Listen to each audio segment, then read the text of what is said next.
Welcome to the inaugural episode of Smart Home Firesides, presented by the Z-Wave Alliance. I'm Mitchell Klein, the Executive Director of the Z-Wave Alliance, and I'll be the moderator of the series. With our Smart Home Firesides, we invite Alliance members, companies, to come and talk with us about the innovative work that you're doing in the market and your perspectives on current events and news in the space. There's a lot to talk about, believe me. Today, I'm pretty excited to welcome our very first guest on Smart Home Firesides, Stefan Witkamp. He's the co-founder and commercial director of Athom, which is maker of the Homey Hub.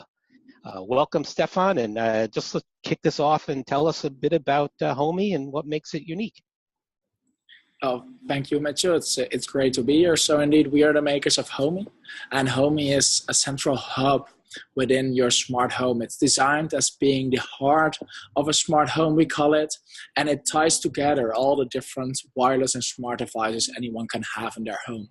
So that, of course, includes a lot of Z-Wave devices and sensors, but it doesn't stop there. Homey has 7 wireless additional technologies next to Z-Wave that makes it capable to connect to infrared TVs, smart thermostat, Zigbee lighting, and even RF powered, radio frequency powered, motorized blinds or socket switches. So basically what we want to do with Homey is to make a super universal remote control for an entire home, so that as a user you can mix and match all the products you already have with all the cool new stuff that is going to be out there on the various technologies and from all the various different brands. That's actually pretty exciting. So I don't know if everyone actually caught that piece of it, but there's a couple of things that really does make your hub very unique. One of them you mentioned is the fact that it has the ability for infrared or IR. Can you tell me a little about what you would do with the IR that others really don't even offer? Yes, sure. So the reason we have IR, but also have some other stuff like integrations with Sonos is because we believe that entertainment is a core functionality in your home, and it should always be included in smart home. Actually, if you look at really smart home pioneers, we believe that next to the usual suspects like Philips Hue and Nest, also Sonos is there with their smart speaker system. And by offering IR and offering integration with Spotify Connect and with Sonos speakers and with all the like, we really want to embrace that part of entertainment and allow you to control your stereo set, your TV set, your smart speaker system, no matter what brand you have or what technologies you're still on, and combine them really into the experience, because you would want your TV to work together with your curtains and your lighting, and you don't want it to be working separately, because that's, well, it's not just a full experience. I think that's totally brilliant. And as a matter of fact, many studies have been done over the years, and I won't quote any and bore you with them at this point, but it's true that the consumers are very interested in their entertainment aspects of what we're calling their smart home.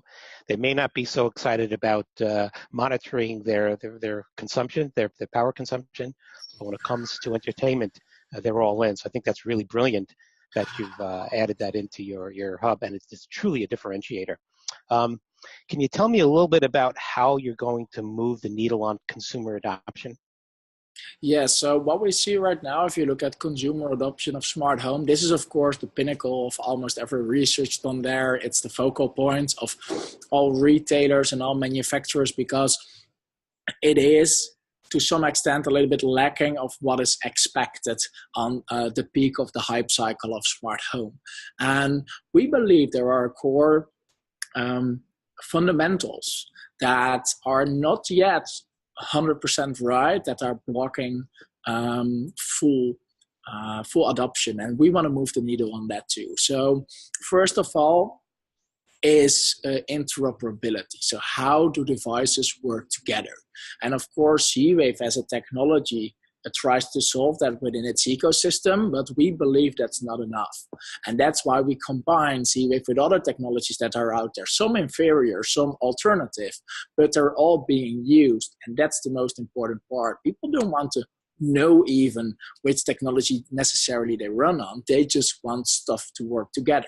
And if you look to the market space, for example, in Europe, you see a lot of devices still on, well, IR for TVs, but also, of course, on Wi-Fi, on RF, on Zigbee. And, well, for a consumer, they want a system that works. And at the same time, they want freedom of choice of brands. And that the only way you can combine those two, a system that just works and freedom of choice, is by offering this interoperability across technologies, across domains, and across brands. So that's one point where we want to shift the needle to really, take away the fear of choosing the wrong system. But by choosing a system that can do almost anything with any brand, you're always assured of having this future options at your disposal. Another part, sure, yeah? No, go ahead, talk about the other part. Yeah, so another part also comes with the price of the total installation. So this is not necessarily per unit price, because per unit prices can vary. If I'm an audiophile, I can spend thousands of dollars on speakers and don't care at all. If I'm really into decorative lighting, I can spend thousands of euros on decorative lighting and do not care at all. But there have to be cheap options in all these aspects as well, because almost no one is both an audiophile and loves decorative lighting and is so into moving and motorized curtains and is like a heat professional with all their smart thermostat and radio thermostat things and has all the money to pay for it. So for mass market adoption, the total price of the total package need to be able to come down. I mean, the group that is just going to invest $10,000 or more in their homes, it's limited. So that is another thing that we want to strive to. I mean, Homey is not the cheapest one out there, but it does allow you to connect with devices on many different price brands, from really the premium Z-Wave devices to also the really cheap RF devices, if quality is not an issue for some parts of your home. And then the third, and maybe even the most important aspect, and that is ease of use. I mean, a lot of the Z-Wave controllers, a lot of the smart home tech, especially if you dive into sensors and automation, more than, I have a smartphone button to turn on my UV lights, it's not always easy to set up. It's not always easy to comprehend. It's not always easy to automate. It's not always easy to use or have your family use it. I mean, there is also a Wi-Fi acceptance factor. So these three points are the points that we focus on, that we believe are still holding smart home back a bit. And we strive to make Homey therefore as affordable, and also the entire solution as affordable as possible, with a very easy to use interface for both control and automation, and interoperable across domains and technologies. Yep, totally awesome. And just to repeat that, so, ease of use, freedom of choice, I think, which is a really important aspect. So consumers can go and pick what aspects of their smart home that they wish to deploy, and they have a whole range of choice. I think that's totally brilliant. Tell me a little bit about your marketplace. So I understand, first of all, so for your viewers here, I'm actually here in Boston, Massachusetts. You're not. Where are you, and where is your product currently available right now? So we're based in the Netherlands. It's a country in Europe. For those that don't know, yes. Yes, you might have heard of the capital. It's called Amsterdam. Yes. Yes. So it's a fairly small country, and we're now available in the United Kingdom, in the Netherlands, and also in the Nordics. So in Scandinavia, we have some specialized distribution in some parts of Asia and also in Eastern Europe, but it's not that big.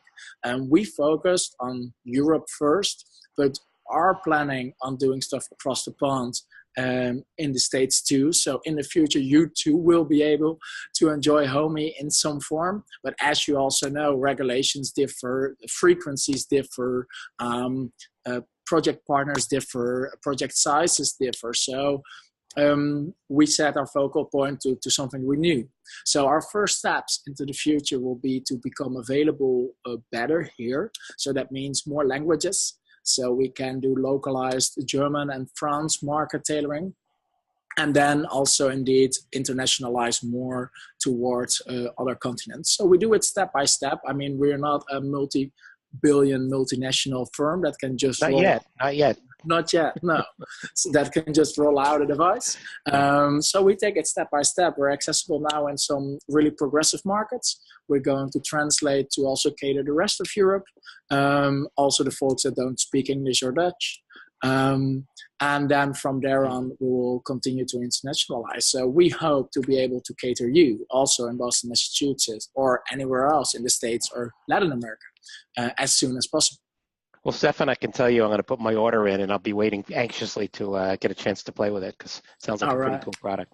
Let me just switch gears just for a quick second because I'm really fascinated by how you guys got your start. Where was it, around 2014, you launched a Kickstarter campaign. Can you talk a little bit about that? I think, that's a very interesting story. Yeah, so it wasn't in 2014. It was just over 4 years ago. We launched a Kickstarter campaign. We're just students back there, bachelor students at the university over here. And we were just, hobbying around, playing around with smart home automation a bit, with some wireless transceivers. For a course for university, we had to write up a business plan for some cool technological idea, and we thought, hey, this could be cool. We started to really, discuss about, hey, if we would do such a device, or if we would do such a system that can connect different devices, can automate them in an easy way, what would the vision be? What would it really look like? And as soon as we had that on paper, we started looking about, hey, what's out there?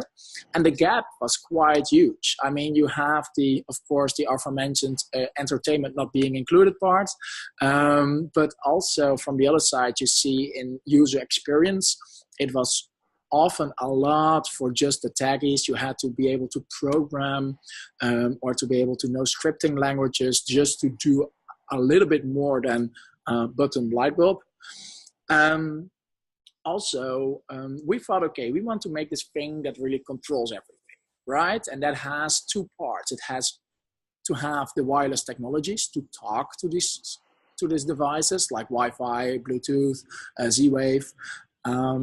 And it has to know what to say on those technologies, the communication protocols. So for the second part, being grown up around smartphones, we said, okay, we're going to do that with apps. And everyone can develop these, So we're going to make some basic device support for the most important devices. But from there on, manufacturers themselves, enthusiasts, everyone can develop apps for Homey, make it a marketplace, and put it out there, because we need an open platform to be able to do this. And all these three things, they weren't there. They weren't there with the state of the art back then. So we thought, okay, this is something that we can build then. This is something that we can differentiate in and build a business out of and make a really cool product that works as we believe it should. And then we had two problems. The first one, we knew that we believed it should work that way, but we didn't know if anyone else believed it really should work this way. And we're still students, hardware costs money, and we didn't really have that. So that's indeed why we opted for Kickstarter, to do two flies with a stone. Two birds with a stone, I think it's in English. Sorry, not native. I'll go with either one of it. That's better, right? Okay. And to directly see if, hey, do people share this vision of ours? And also raise the money to be able to build this really. So we're pretty excited to see that we would exceed our 100,000 euro mark within 36 hours. Continue to raise over double that. Started building, raised an investment round, and now we're here. We're over 1.5 years in retail. The software is still developing really fast. We're adding features. We're improving our user experience a lot. We're adding integrations. Our community is adding integrations, and really from a year now, it has become a really robust, stable, and I believe the most popular really smart home system here in Northwestern Europe. And that is really great to see how you can build something from such a campaign, but we're not nearly done yet. So there's lots of more to come. No, but to get validation by almost 1,000 backers right out of the gate, that's pretty impressive. Congratulations to you on that. And the product just only launched, in December? Our product in retail, you mean? Yes. No, correct. so that was November 16. So we're now one and a November. half years in retail. Yeah. As luckily, the development didn't take us 4 years, but only 2.5, Right, which right. is still quite long. But we had a public beta, but that is also what is the hard part of this. I mean, we talk about these things of making it affordable, making it easy to use, making it universal, interoperable. But the That's technology right. to do that is really complex. I mean, we've Oh been yeah. working for 4 years. We're still working on it. We're a complete software development firm. I mean, the hardware is there, and once it's there, it's there. But the software always need improving, additions. The user experience can always be made better. I mean, we have a great user experience on desktop, but people move mobile now, so we're moving the entire user experience to mobile, and that will launch pretty soon. And all Software is these always things, developing, isn't it? Though I mean, it's never finished. and that is great because the user experience also improved, and it keeps being tailored to your needs. This is not a product that you buy once and forget about, and uses once in a while. It's something that runs your home, and you'll be able to interact with, and you want to get new additions of new technology, so it should be evolving, and we believe that's a good thing. But it also, well, makes it's hard on one part, but actually challenging and fun in the other way. And we believe, because we have this awesome development team, um, we can differentiate ourselves on that and be able to cater people with a product that they really want, and will keep on wanting and loving as long as they use it. So as you said, you've encouraged others. I'll use the term loosely, open source, to enable people to actually go and develop applications and use cases. Do you have a pretty active user community that works with you guys and kind of communicates with each other to try and further the development? Oh, our user community is Yeah. crazy active. That's one of the perks that comes with a Kickstarter. But also from there, and it has grown a lot. We have a Slack chat channel that actually has, I think now over 2,000 users on there. We have a huge forum. I think it's one of the biggest in smart home automation in Europe, or maybe even on the world, aside from some Reddit threads. So yes, our user community is crazy active, and some people are active in developing applications. Some are active in discussing possibilities. Everyone is active giving us feedback. It is a lot of fun. It's a lot of community management too. So it's not always, it's not only plus, but in total, we're really happy to have such an engaged group of users that tell us exactly how they experience things, what they would want, and also, yeah, just help each other out, and Right. help each other out in multiple ways, by use cases, with scenarios, with questions, and of course, because we have this open platform, by actually creating integrations that others can use too. Yeah, and of course, with a huge user group like that, you have the ability to test things, to go out and survey them, get opinions. You may not always like what you hear, but this is clearly a trend and a fabulous asset for Oh, no, Athom. certainly. Yeah, actually, our software is run out in several phases. So we start with, of course, internally testing. Then it goes to an internal beta for ourselves and friends and family. We have a developer preview on which it's called an alpha testers preview, in which registered alpha testers test it first. If that's okay, then it goes to an experimental channel that people can subscribe to in their software settings, and then it goes to our stable channel. So there's actually like 5 channels that we go through for firmware updates, and similarly apps have alpha channels, beta channels, stable channels. So all the development that's going on really can take shape in such a community, because like with 5 beta testers, you get only a limited bit of response. But with our skill and our channels to implement these things, we make sure that what we ship as stable is stable, and also to be able to quickly notice bugs that you wouldn't have with, for example, a different setup. That's really pretty awesome, and hopefully other members of the Alliance and other manufacturers take that cue and realize that it's actually your user groups that are really going to help to substantiate your direction, as well as do some testing for you. It's pretty impressive stuff.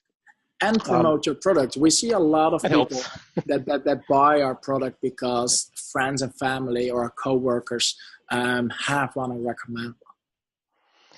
So we were actually pretty excited to have you guys over at our second annual Z-Wave Summit, which we actually had in your hometown in Amsterdam, in Europe. We talk a lot about consumer adoption of the smart home, and I was just wondering, just kind of as a last question, what you think the barriers are to widespread adoption, and how can we as an industry really address that challenge?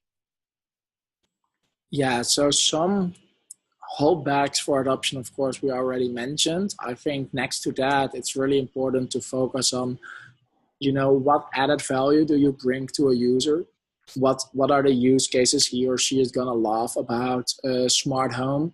And as often that starts at one particular point, and that's also why I believe that smart home systems should tag on to each other, because you see some of the really popular brands that are not necessarily Z-Wave but are smart home, like Sonos or Philips Hue or Nest or IKEA now with their lighting Yes. range. I mean, these are the brands people start with. People start for like a single use case, because some people do an entire smart home at once, but not everyone is able to grasp what that means, and is willing to invest that, and also understands what benefits that will give them. But this understanding will come over time. And that's why we believe in incremental updates. I mean, Sonos too. I mean, that's not their philosophy to sell you 5 speakers at once. It's their philosophy to sell you one. That's right. And have you come back for more and more as you equip your whole house with music. And I believe this is the same. And that's why we put huge value on working with the brands people have and love, because we know people will come in or start at like Huey and a thermostat. They are buying a socket switch, or they're getting a new TV, or they're getting some motorized shades. And at a certain point, they will come to the thing, I believe this should be able to do more, or in a better way, or work better together. And that's the moment that we, at least from our point of view, of course, make the switch, because people are starting to adopt Homey and use that for it. But also, I think that's the way that smart home will evolve in people's homes. They're not going to be 20 million people buying a smart home tomorrow, but there might be 20 million people buying a smart home product tomorrow and starting to edge into this field. Yeah, I tend to agree with that. I'm actually not a big fan of the term smart home or intelligent home or any of those things. And, to me, that's not a use case. Smart home is not a use case, right? So people don't want to buy a smart home. What they want to buy is what? I mean, what have you found to be the most compelling use cases that gets them into this thing we're all calling smart home? So for initial use cases, you often see that it's the well-known examples, for example, lighting, or indeed being able to control certain stuff either from a distance or from your phone, dependent on what you really want to do. But we believe that as for us, I mean, that is smart home, right? Or at least it could fall in the category. But for us, that's not enough, because if you do not want to combine or automate a lot of stuff, and you just want to control your lighting with a button on your phone, then Homey can be a solution, but there are a lot of alternative solutions also there. For us, the use case starts when people want to combine stuff. So for us, the use case starts when people already are into one product. I think, hey, this should now work with this other thing that I want. And that can be really broad. But if you look at it, most of it is centered around your living room for starters. So you would have the interaction between music, television, lighting, and maybe socket switches or curtains, but that's more of an edge case. So those combinations are really interesting. I mean, if I want to come home, I want lighting and music. If I'm going to bed, I want everything off except for one light bulb and my curtains to close. If I do want to watch TV, my music should go off, right? And my lights go to a certain setting. So with only these devices, you have a lot of scenarios where really being able to navigate it and to control that from a single point of view, it becomes important. And that's the moment that people are getting into like the Homey and entire smart home. As for adopting use cases, it's often singular. I mean, if you want to know what people adopt for use cases, just look at what the popular brands are. And you will see that lighting is big because UE is big, that music is big because Sonos is big, and that security is getting bigger and bigger because both cameras and stuff like Nest, Dropcam, and sensors is getting bigger. So these are the primary factors. But we believe that after that, it will grow into a comprehensive smart home. Yeah, it's a really great story, and I'm telling you, Stefan, I'm really excited to hear about the product, and certainly look forward to getting my own. And I'm not going to move to Amsterdam just to test it, but it's tempting, I got to tell you. Yeah, well, so anyway, I always want to welcome. really certainly will come out certainly for the next Alliance Summit in the spring. That's for sure. Maybe I'll see you at ISE in Amsterdam too, and maybe we'll talk about that as well. Who knows? Anyway, but that's another question. Yes. If this is going to be an installer market or a retail consumer market, and that's also an interesting topic. Yes, and I was actually going to get into that and try and figure that out, because a lot of your users, I would imagine, are certainly capable, if not already doing these installations professionally, if not just for themselves and their family and friends. Is that something you are considering at this point in terms of going towards the integrator market? Yes, of course, we see huge potential there. We believe that there are two markets. I mean, there is a DIY market that buys stuff online or in like MediaMarkt, Best Buy shelves and just tinkers around with it. And there's people that want a system and they just want to have no worries, you know. But the big question is, and that's what we believe the pinnacle question is one, who is going to adopt things first? And two, how big are these markets? Because some people believe that in the long run, 80% will be installed for you, whereas others believe that 80% will install it themselves and get the gadgets, and that's easy enough. And that there's only a smaller amount installing. So we started in consumer, and that's because we work with the consumer brands. It's a market we understand. It's a market that adopts new things quickly. You do not have to first convince distributors, then convince installers, then wait for them to convince the customers. You can just put something out there. If people think I want this, then they want it and they buy it. It's another price point often. It's more mass market. It's cheaper for the end consumer. But we definitely see possibilities in integrated market. We even have a link with KNX for existing installation. We believe that the integrated market is for homes, at least. I mean, for buildings it's different, but for homes it's going to change dramatically. Right now they're on their own specialized equipment, and that they sell at relatively high margins, and then their hours are relatively underpriced, and that compensates. And we believe that whole model is going to away completely, because people are going to walk to an installer and say, I want Sonos, get Sonos in my home. And they're going to mention consumer brands. And we believe the whole installer and whole integrator market is going to shift from having their proprietary systems to being, you know, just a service agency that makes you not to worry about the stuff because they install it for you. And that means their hours would become more expensive, their portfolios become less proprietary, and they will be more like service agents, making sure that your devices are installed and continue to run smoothly, more than really being the system integrations creators that there are now. And that's because this consumer pool will definitely come in this market. Yeah, there's a lot of debate about that in terms of the do-it-for-me marketplace, and yes, there are other proprietary platforms. But it's really expanding. So whether or not the proprietary platforms continue to grow or not, from my perspective, is a moot question, because the opportunities to go, I'll call it from a price point downscale or widen the opportunity is so substantial that it's almost irrelevant what happens with the proprietary platforms. And the fact that you're addressing the entertainment side is the missing link, which is why many integrators tend to go with the proprietary platforms, because the other hubs, if you will, or gateways really don't address it, and you do. So I think the opportunity is very significant for you. Certainly, but it's also just going with what you want. I mean, and that's also why markets move faster. I mean, as an integrator, it's totally logical to start with what you want already. I mean, if you have done 20 installations and they all still work with the technology, you are not inclined to switch. But we believe that there is change coming because people are asking for lower price points. People are asking for popular consumer tech. It all needs to be integrated.